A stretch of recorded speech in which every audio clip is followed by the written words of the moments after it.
Aloha from Hawaii! I'm Pastor Joshua Chua. And Sister Gina. We would like to greet you all, Love of Christ Vista Verde, a happy, blessed 24th year anniversary. Yes, congratulations, Pastor Expedito Buendia, Sister Mel, and other church workers to your unwavering faith of service to God. Keep up the good work. Ephesians 3:20.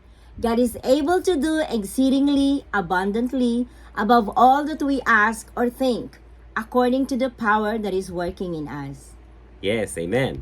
In Philippians 1:6, and I am certain that God who began the good work within you will continue His work until it is finally finished on the day when Christ Jesus returns. Amen. Amen. Like prayer of Jabez, may the Lord bless you indeed and enlarge your territory. Mula po sa Hawaii to the Philippines, binabati po namin kayo ng maligaya at mapagpalang anibersaryo. God bless you all. Mabuhay! Love of Christ, Vista Verde. Bye!